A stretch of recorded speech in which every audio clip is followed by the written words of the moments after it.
How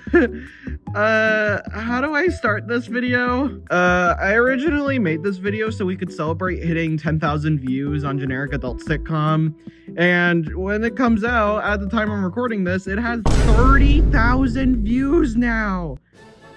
What? Where the hell did all of you come from? And I got 1,000 subscribers now? Like, how did that happen? I mean, thank you so much. This just genuinely means a lot to me. I spent a lot of time on this, but at the same time, again, where did all of you come from? As you could tell, a little surprised, at the very least. So yeah, you guys definitely deserve this. Here is a Q&A for a Generic Adult Sitcom, or just my life in general. It didn't have to be Generic Adult Sitcom related. Whatever, let's get into the questions. Which scene was the best to write or animate? If we're judging on the best scene to write, it was definitely a tie between all the scenes at the beginning. I don't know, I just purposefully being kind of stupid and dumb was just really fun to me. And the funnest scene to animate was definitely the scene where Marketable Sidekick was getting gutted. Even though it was definitely the hardest one, it was just a lot of fun to watch him just die. Where's the Son Stereotype? When a Generic Adult Sitcom was finally released, I got some people jokingly saying stuff like, oh, where's the Son character who acts really stupid and horny and all that? I'ma be real with you, I hate that cliche so much that I genuinely didn't even want to touch that in this parody of it. So, you know, he just does not exist and he never will exist. Sorry. Is Generic Adult Sitcom analog horror? No, I do not consider a Generic Adult Sitcom to be analog horror, even though yes, there are some elements about it that were inspired by some other analog horror creations. I wouldn't consider this thing to be a full-on analog horror. Personally, I'd more compare it to like Don't Hug Me, I'm Scared or Doki Doki Literature Club.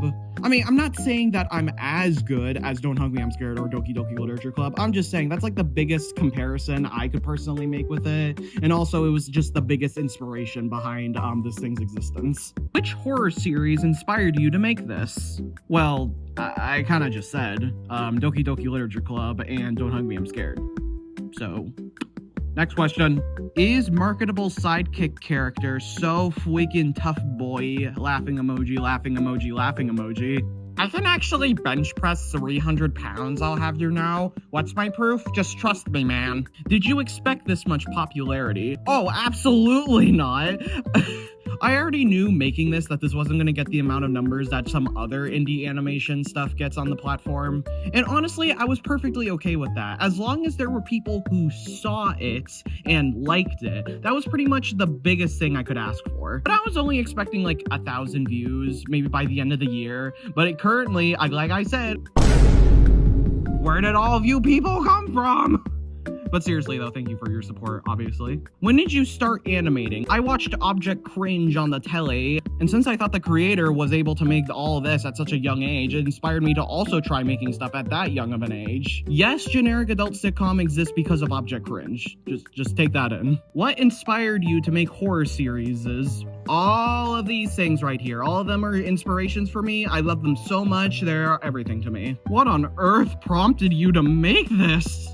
Okay, long story. I actually had the idea of Generic Adult Sitcom for like a little over a year now at this point, but they were mostly just sketchbook sketches that I just sketched whenever I was just bored. It wasn't until I finished my first year of college, and one of my final projects that I had for one of my classes was to make an entire film. It came out really well, I'd say, so it was because of that, it gave me like a gigantic confidence boost in my abilities. And not to mention that the summer was going to be really long and pretty uneventful. So I decided to finally bite the bullet and finally make my own indie animation pilot. Out of all of my creations, I decided to pick a Generic Adult Sitcom to turn into an indie animation pilot, mostly because I am just one person.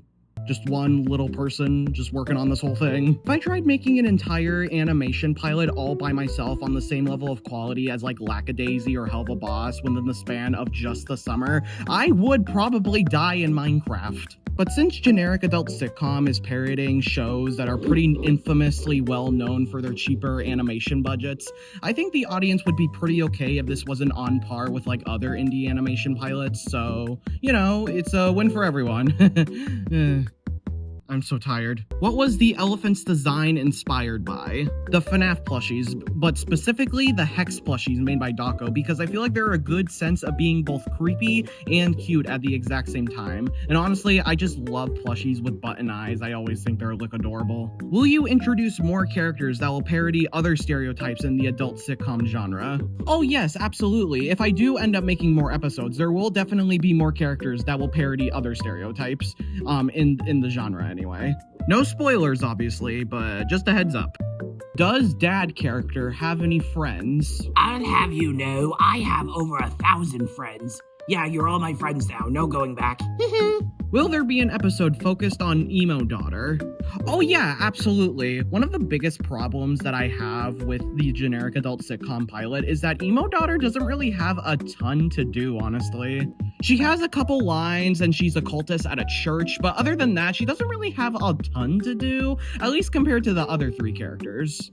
Which is why, again, if a second episode does exist, she will be a lot more focused on. Who would win in a fight? 100 dad characters or 100 Peter Griffins? Honestly, the Peter Griffins would definitely win. Maybe the dad characters could get like 20 of them, but I feel like a good 2/3 of them would either die and the other third would just quit. Who's your favorite character? Marketable sidekick, definitely. Anytime I get to write, voice, or draw him, it's genuinely such a blast. Are there some stuff you wish you could do differently in generic adult sitcoms pilot? As an artist, I look back on a large majority of my stuff and there's like some stuff about it that I wish I could do differently, and this is definitely no exception. There's one scene at the end where dad character is talking to marketable sidekick as the monster thing, and honestly, I don't know, I just wish I could kind of change the dialogue to make it like a little less stupid, but I don't know, maybe that's just a little nitpick. I am still very proud of how this pilot turned out. What do you animate on? I animate on Adobe Premiere Rush. The main reason why is because I didn't feel like opening up my computer to use Adobe to animate this, so what I just did was I downloaded just an Adobe mobile app to have the second best thing, which means yes, I animated an animation pilot on an editing app. Not an animation app, an editing app. Yeah, I'm very lazy. Where did the family get the duck from? Or like, where did I get the family from? Am I right, ladies? Someone please adopt me. Is dad character bisexual like Peter? I haven't really thought about the sexualities in generic adult sitcom for any of its characters. I was kind of too busy making the rest of the pilot. But if you guys want to headcanon their sexualities, I am perfectly fine with that. What did I just watch? Question mark. A video on the internet. Did you make the show because Family Guy inspired you? Okay, I just want to specify this now. Technically, this isn't a parody of Family Guy itself. Yeah, there are some elements about it that are parodying some elements of Family Guy, but for the most part, this is more or less just a parody of Family Guy clones, instead of it just being a parody of Family Guy itself. Because even though it's not very good, I still have at least some basic respect for Family Guy, which is not something I could say about all the clones that try to copy Family Guy's success. What's up with dad character's hair? This is what happens when I choose an interesting silhouette over a hairstyle that actually makes sense. You know what? Good trade-off.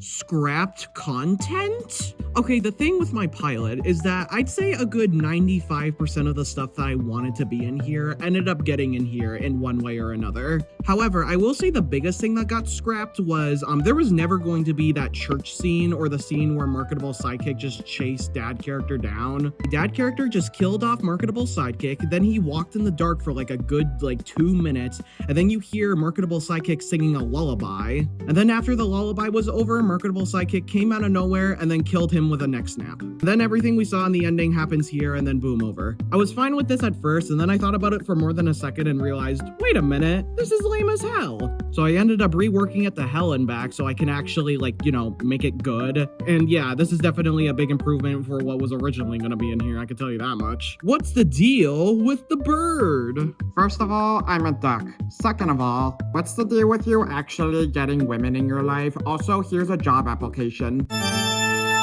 Use it. When's episode 2 coming out? Okay, here's the big question on everyone's mind. When is episode 2 happening? Or is it going to happen? That's the bigger question, honestly. And the answer is decently complicated. So the thing is, I would absolutely love to make a second episode. I have a bunch of plans for a second episode and many more episodes after that, and I just think it would all just be really fun if I eventually get to make it. However, I have stuff like college and projects and trying to get an internship somewhere, and so basically my life is going to be very busy with little to no free time at hand. The only way I'm going to announce if a second episode is going to happen is if I'm 100% certain I can actually get it done. But honestly, seeing all the support you guys have been throwing at me after the pilot came out is really inspiring me to just go ahead and make a second episode, which is very great. Thank you again for that. But again, I don't want to confirm or deny anything. I will only announce an episode 2's existence when I am 100% certain I can get it done.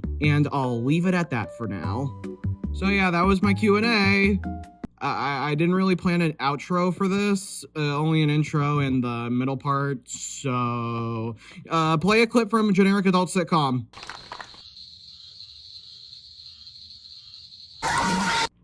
Wow. Now that was woke.